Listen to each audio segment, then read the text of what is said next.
Hi, I'm Michael Glidewell, and we're here with Crack Skull Record TV, and we're here with episode 5 of season 1 of In Between the Cracks with SOBimN. It seems as if you only just arrived.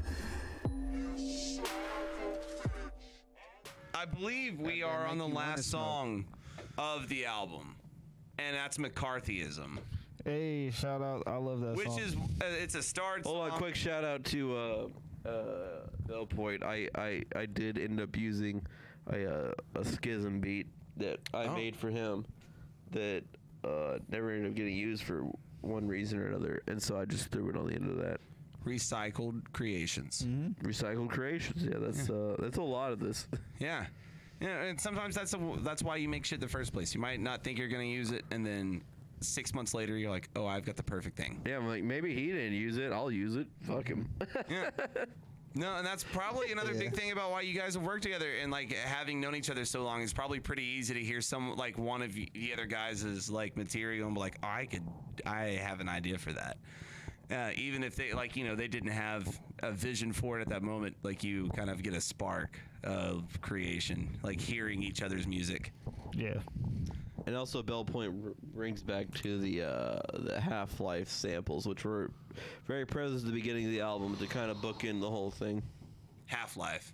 You know the game. Yeah. Orange G-Man. Box collection, right? Yes, sir. Yeah. That was pretty epic. I played the shit. They gave up on making Half-Life games so they can make Steam. So fucking here we are. Steam. Yeah. But yeah, that's let's go on to the last song. Yeah, McCarthyism. Now that's another, and that is one of the start songs. It's a banger. What would you say is your like favorite part of McCarthyism? Like, would you say that you feel like that is one of your, I guess, more bangable hits, like one of the club songs? Like, it seems to be popular. It's listened to a lot. Song. I think it's a very opinionated song. It's got me being very. I'm telling everybody exactly what I think, and it's all about people. Like new age social media is basically just McCarthyism. And Yeah. if you're not familiar with that, that's the thing from the 50s and the 60s where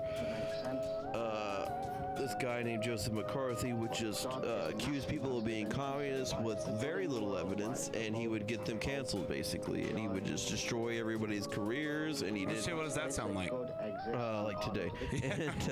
And that's why the song is this, because I'm like, this hasn't changed. This is still here. Would you say McCarthyism is one of your most like I guess aware songs of the times, and kind of like I would say it's more on. I feel like it's like I've written quite a few songs about this, and I forced it upon Spaz Records and MTM Records. Like my message, I don't know if they like it or not, but they are like when they ask me for lyrics, sometimes it ends up being on there. But like this song, I feel like I really have tapped into something that not a lot of people are talking about. Like not a lot of people are comparing this new age to McCarthyism, and I feel like it's a very direct comparison that makes a lot of sense, and nobody's really doing that. Yeah.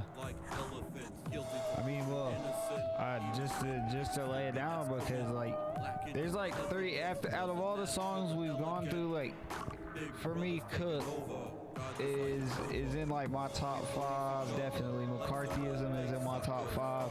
Like I just think, just from a listener standpoint, when I first heard it, I was like, bro, this is dope, and I want more of this shit.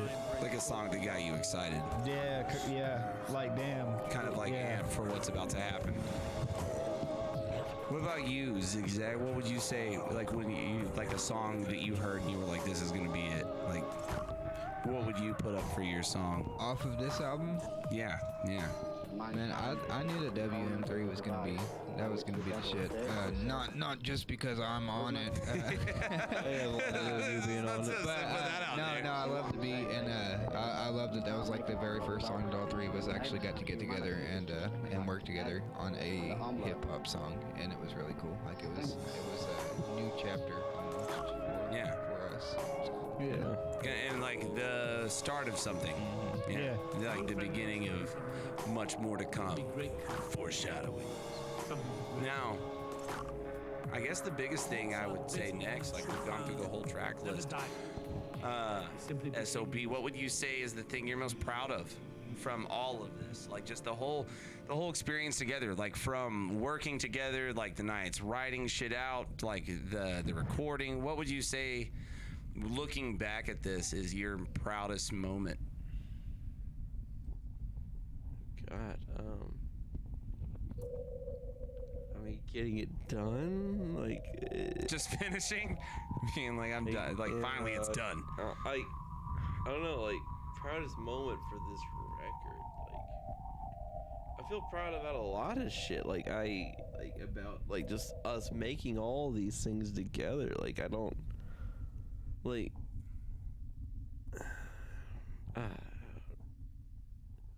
I don't know. Do you have a favorite moment? Like your favorite part of the process?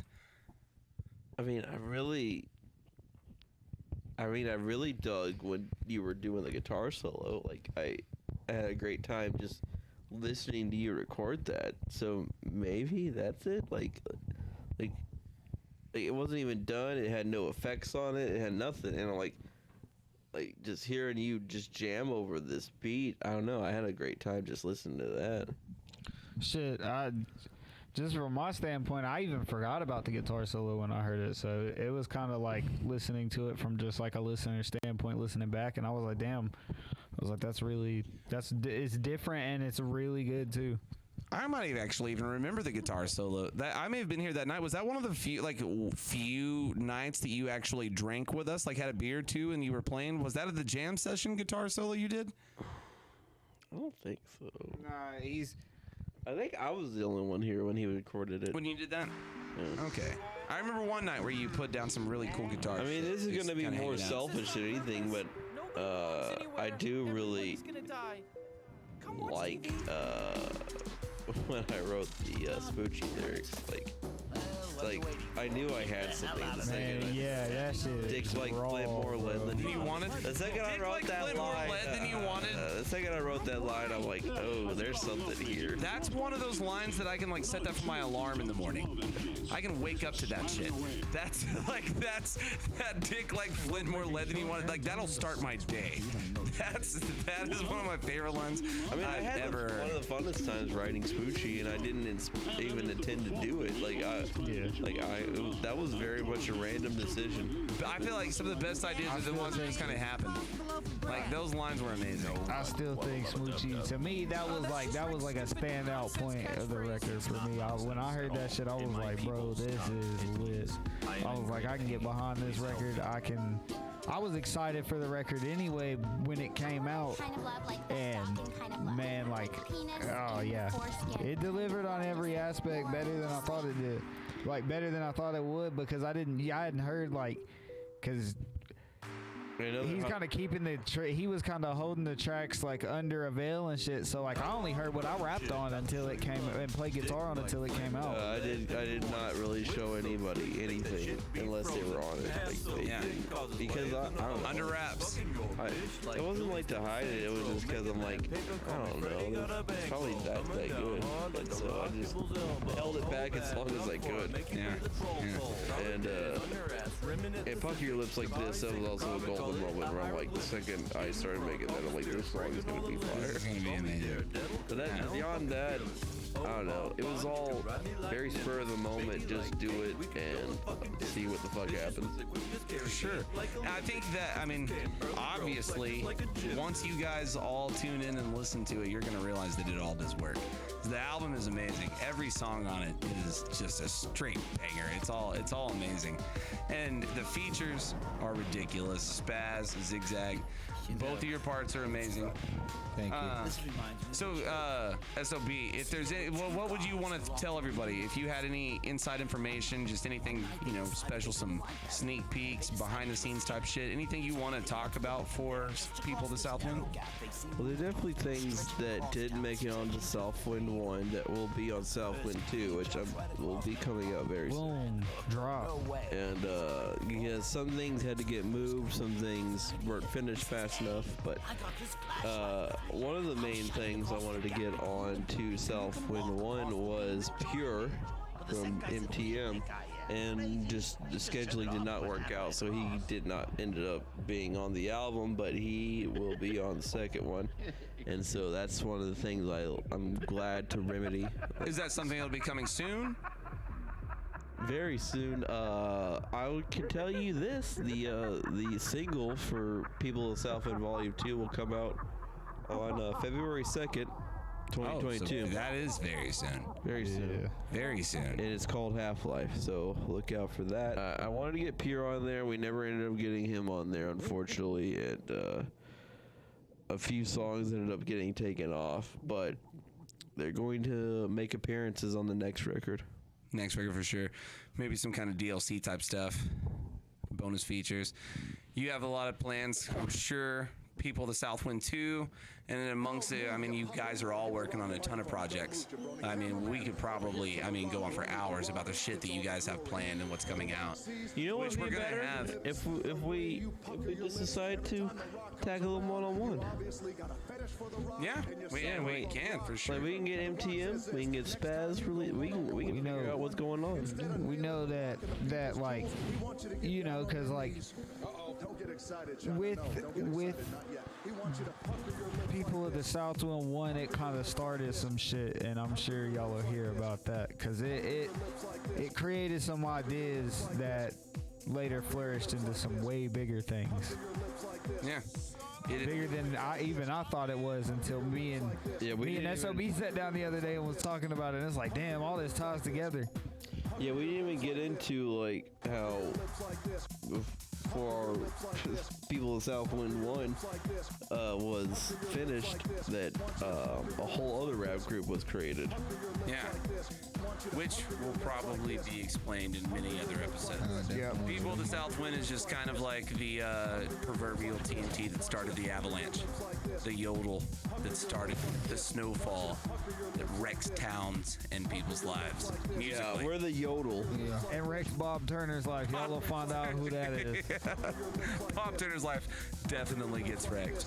But like, guys, it is late. We've been here for a while. Yeah. We're all probably ready to move on with our lives. So I just want to thank everybody for tuning in. This is an episode of a series, and we're going to have a lot more to come that's in between the cracks with Crack Skull TV. Again, we're here with SOB. I'm in. We've got Zigg-Zagg, Spaz, and I'm Michael. Yeah. Thanks for tuning in, and we'll see you guys soon. You guys, peace. Peace. Pucker your lips like this. Pucker your lips like this. Pucker your lips like this. Pucker your lips like this. Pucker your lips like this. We want you to pucker your lips like this.